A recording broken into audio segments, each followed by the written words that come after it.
Hello ulit mga ka-antrep. Welcome back again to our channel. Tuloy-tuloy na tayo. At ayan, actually ano ngayon, Miyerkules. Sobrang busy namin. At ayan, may share ako sa inyo, lalo na doon sa mga nagtatanong kung worth it ba na magkaroon na kami ng tubeless, tubeless tire machine. Ayun. So, at kung magkano daw ba ang labor at kung okay daw ba so far. Okay, andito yung mga advantage ng advantage at disadvantages ng pagkakaroon ng tubeless tire changer. Number 1, unahin natin ang ang kanyang mga ano ba tawag dito, nawawala ako, ang advantage. Sa nagtatanong kung worth it, for me, yes na yes na yes. Okay? So, mayroong mga shop na mas matagal pa sa amin, mas nauna pa na wala pa ring tubeless tire machine.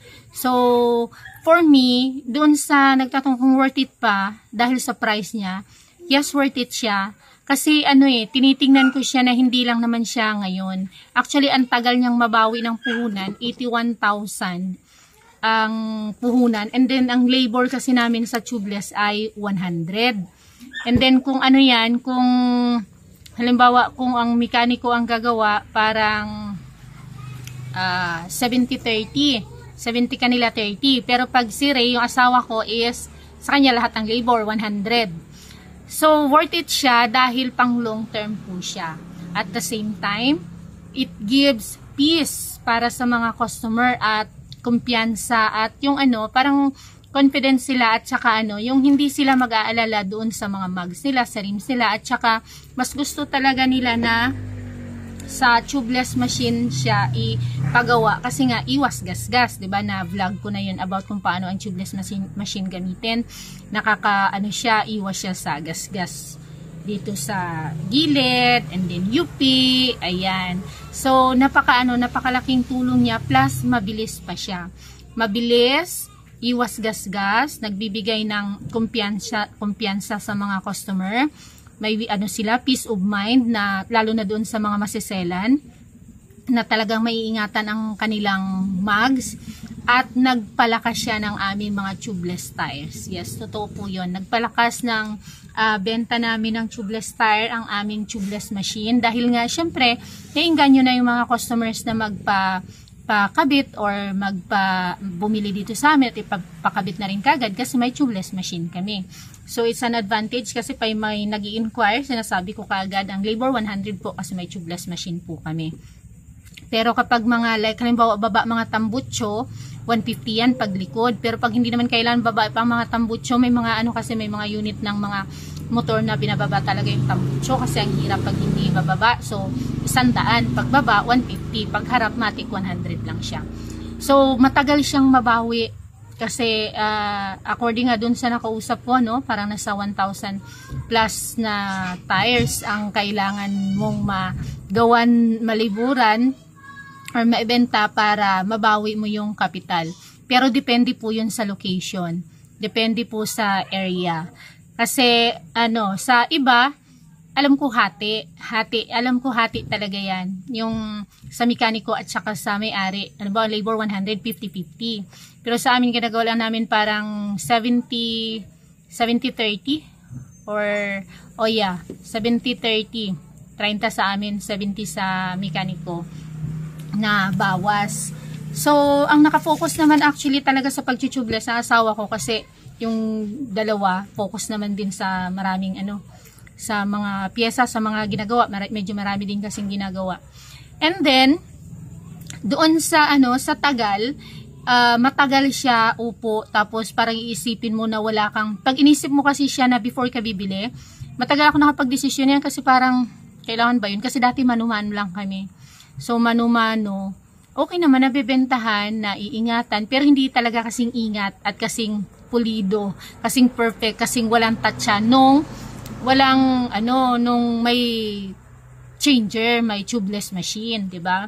So iniisip ko ang tagal mabawi ng puhunan para talaga naglabas ka almost, 'di ba?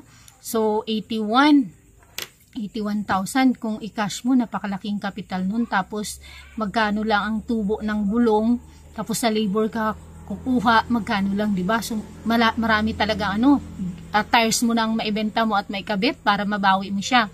Pero pag tinignan mo in the long run, doon pa lang sa pagdating, pagkalipas ng ilang mga buwan, ayun, marami ng customer, ang dami na naming na-dispose ng mga tubeless, ang daming dagdag kasi siya dagdag, ano ba tawag doon? Dagdag kumbinsi sa customer na magpakabit na lang kasi nga may tire changer siya. At saka talaga siya, parang nire-recommend ko siya sa shop na kung nagcho-tubeless na may may tubeless tire changer.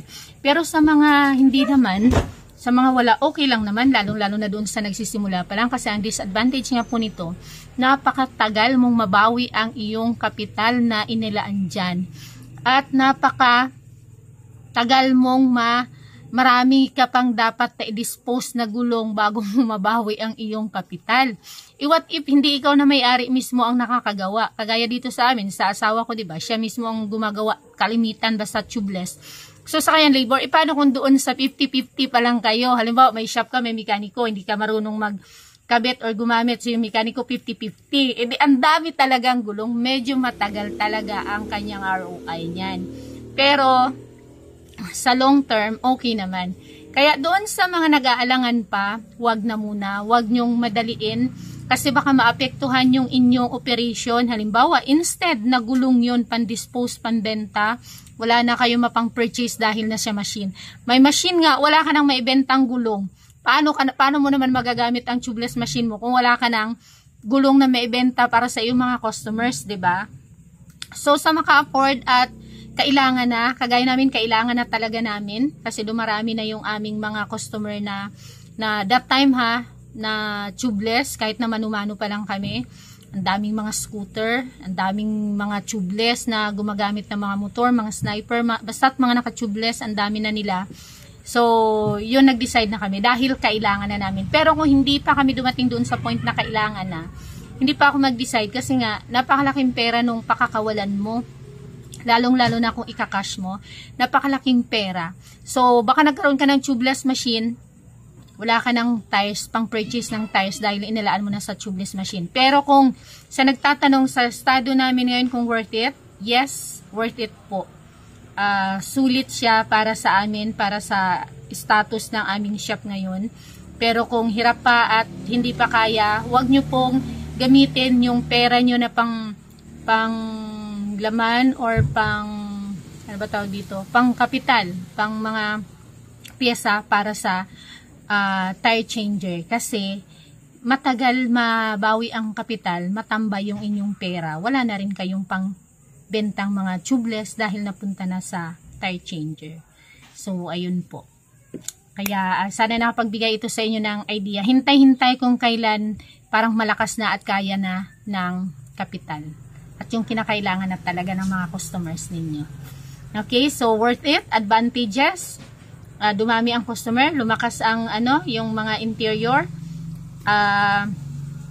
Naging maganda ang serbisyo, naging mabilis, disadvantage. Ang tagal mabawi ng puhunan, ang laki ng puhunan. Medyo napakarami mo ng tires at labors ang iyong pupunuin bago mo mabawi ang iyong kapital. Pero depende sa sitwasyon ng inyong shop or doon sa bilis sa benta ng inyong mga tubeless tires at labors. Thank you very much. See you on my next video. Bye-bye!